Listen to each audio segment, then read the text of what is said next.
is Hidden Killers with Tony Bruschi. Here now, Tony Bruschi. Yeah, this will end up on Dateline. I mean, this is going to be a tangled web to unweave. If, in fact, the man that's been arrested in the Tepe murders is, in fact, the man responsible for the Tepe murders. Because it's a long road of what? Yet what? Let's get into it. 11 days. That's how long it took Columbus police to find their man.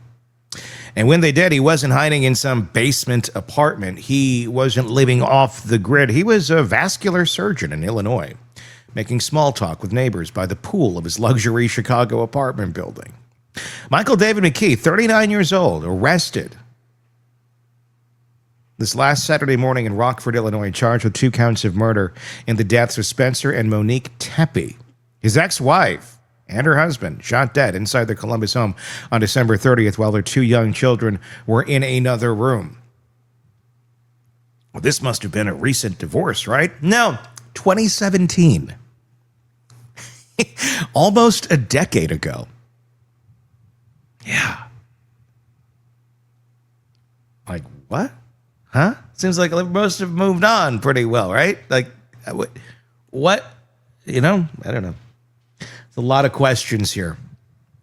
We're going to get into all of it as we do. Your thoughts in the comment section on YouTube. Love to get your thoughts. Search Hidden Killers with Tony Bruschi if you're not already there.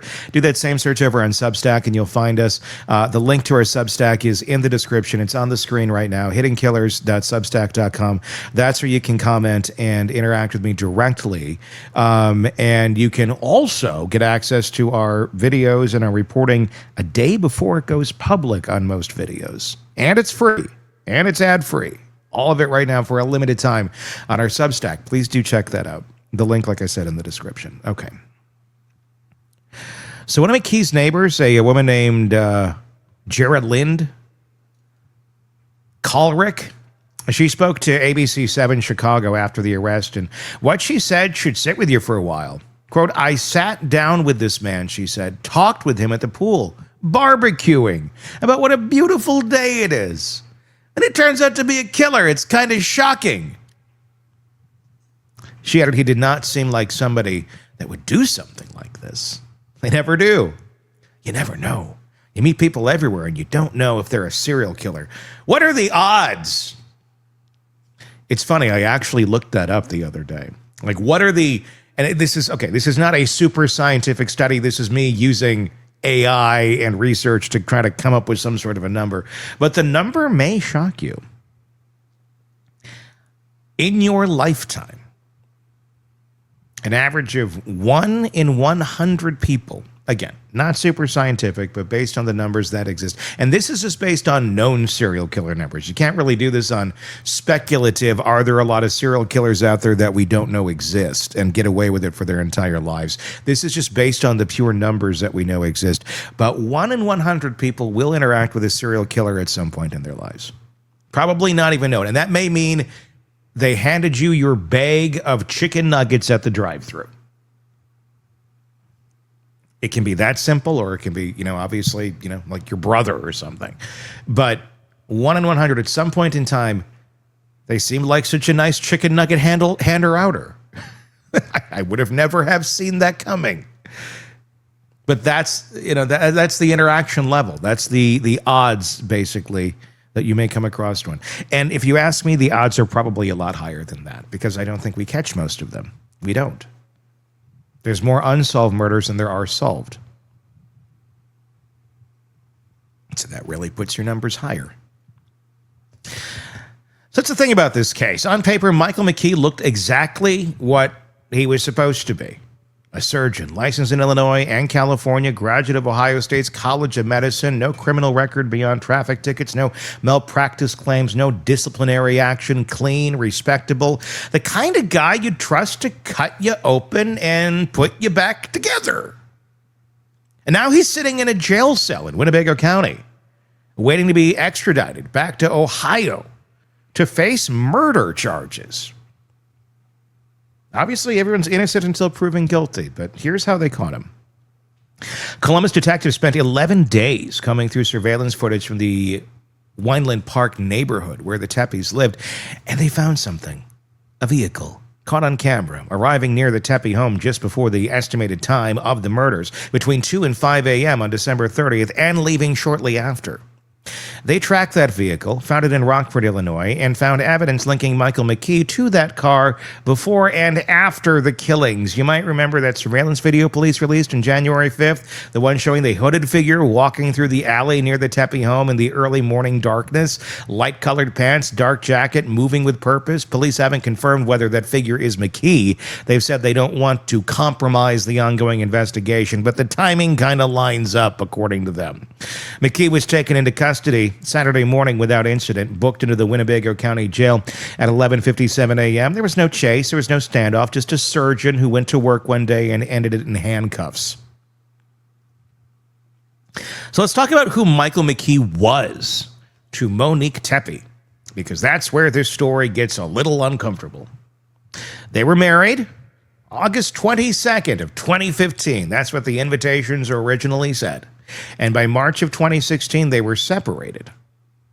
So August, September, October, November, January, February, March. Not long. Handful of months there. That's how long the marriage lasted before it fell apart. Okay. I think to a lot of us, it's like, well, all the more reason that, by 2026, maybe you've moved on by now, nearly a decade later. Monique filed for divorce in May of 2017.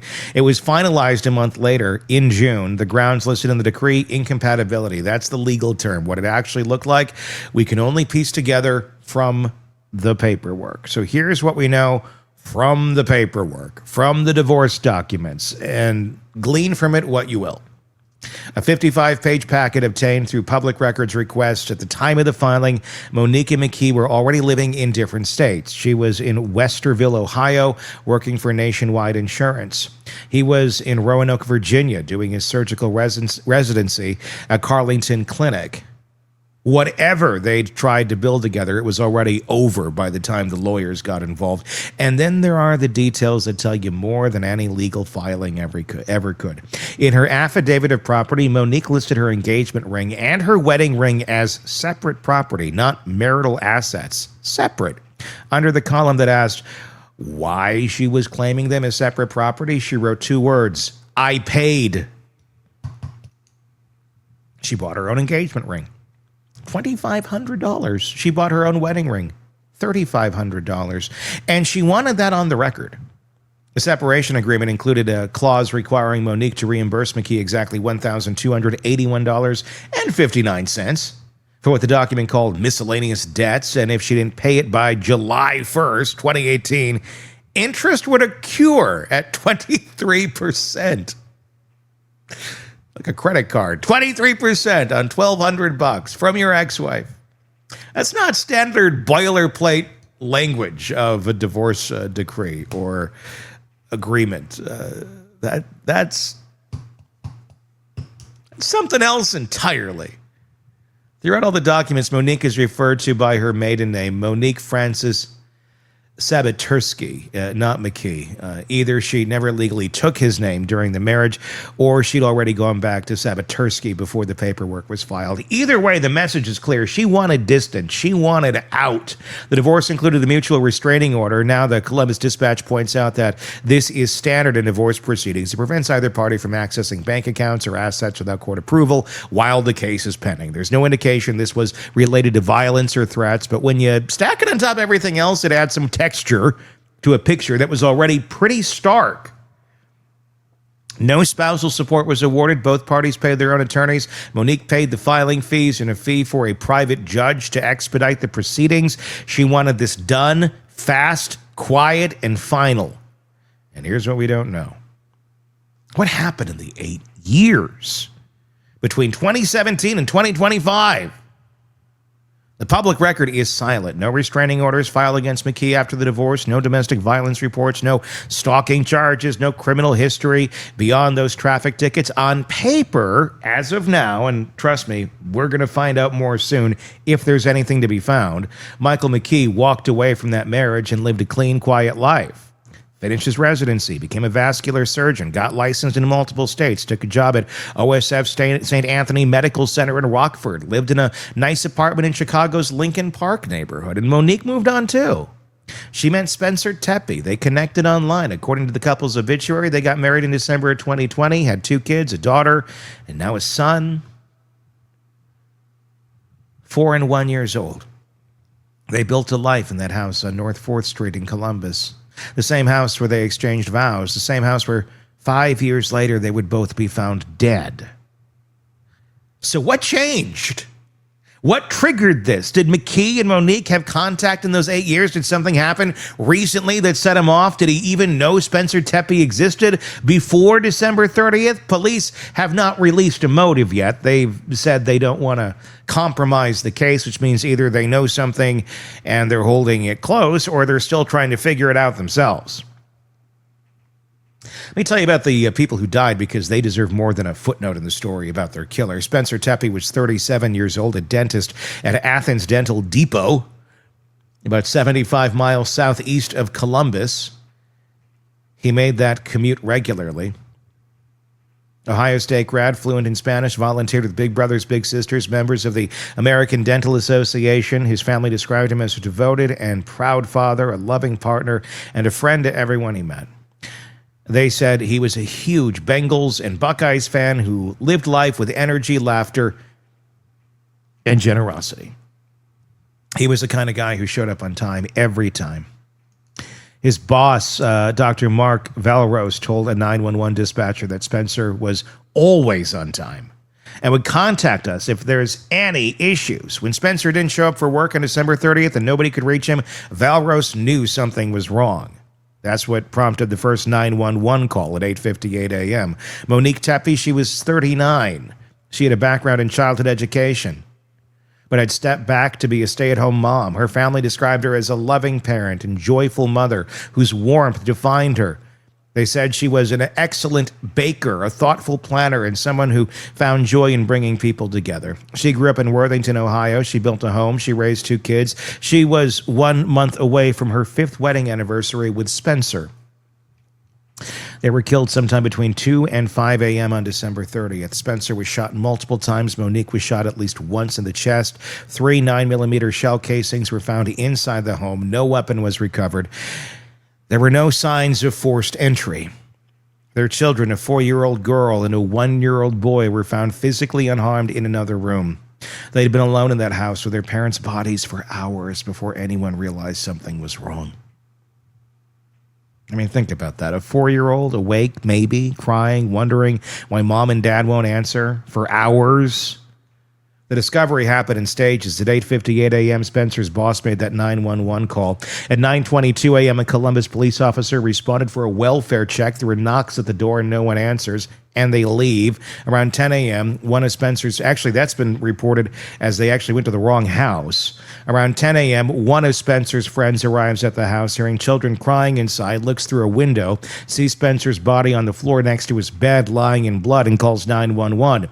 At 10:11 a.m., Spencer and Monique are pronounced dead. Like I said, Michael McKee is currently being held at the Winnebago County Jail in Illinois. He's expected to appear in court for an extradition hearing, after which he'll be transferred to Franklin County, Ohio, to have bond set. Then the case goes to a grand jury for potential indictment. His employer, OSF Healthcare, released a statement saying they're cooperating with authorities. His listing has already been removed from the hospital's online staff directory. The Tepe family released a statement after the arrest. It reads in part, "Today's arrest represents an important step towards justice for Monique and Spencer. Nothing can outdo the devastating loss of 2 lives taken far too soon. But we are grateful to the City of Columbus, the City of Columbus Police Department, its investigators, and assisting law enforcement communities whose tireless efforts helped to capture the person involved." They added, "Monique and Spencer remain at the center of our hearts And we carry forward their love as we surround and protect the 2 children they leave behind. We will continue to honor their lives and the light they brought into the world. Over the weekend, the people who love Spencer and Monique gathered to say goodbye. A visitation in Upper Arlington, a celebration of life at Duamici in downtown Columbus. And now, while Michael McKee moves through the legal system, 2 children, a 4-year-old and a 1-year-old, begin the rest of their lives without their parents.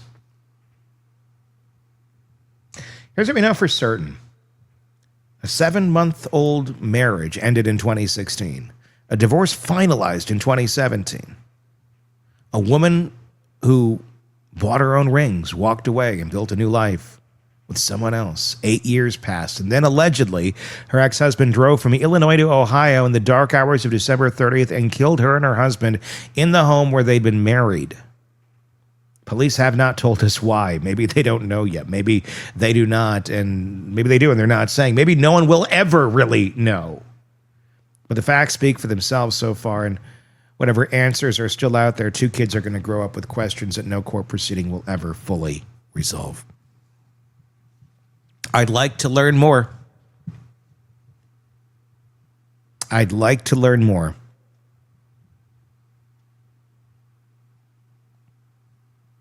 As with any case, this is a big development.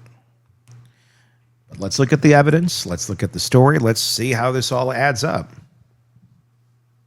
There's a lot of attention here. There's a lot of pressure to find who did this. And maybe they did. But again, everyone is innocent until proven guilty. And in no way am I saying he didn't do this, but I'm also not saying he did. I'm saying I don't know. We should all be saying that as we wait to learn more evidence in this case. If anything, this is an interesting one because of the time span between the divorce and the alleged murder. That's a lot of years. There's going to be information there. There's going to be a digital footprint, searches, his writings. There's going to be something. There's going to be something. This wasn't he woke up one day and decided, you know what, my ex-wife from nearly 9 years ago, I think I'm going to go killing her husband, that bitch. That's not how this works. This would have been a long brewing hatred that would have led to this. Unless there's some sort of triggering event in there, which there could be.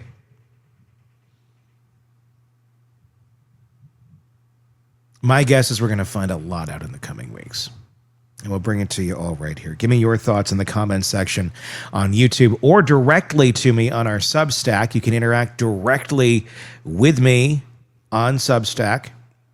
Please do, because if you want to have a conversation, you want to get into any of these cases, give me your thoughts, maybe have some of your thoughts weighed out on the air, please do join our Substack. It's absolutely free right now. All of the reporting that goes up there, no paywall as of right now for a limited time. So if you want to get in on that, please join our Substack right now. The link is in the description. It's on your screen if you're watching us on YouTube, hiddenkillers.substack.com to join in that conversation, or on YouTube. You're welcome to go there as well. Wherever it is, please do press subscribe so you don't miss any of our coverage of this and the many cases we follow for you right here. If you're on Apple Podcasts, by the way, and you are appreciating our reporting, you're liking what we're doing, please leave us a review. We do greatly appreciate that. Signals to other folks you find our reporting valuable and lets them know that we exist. And then you also get our content too. So it's a win-win. Please do.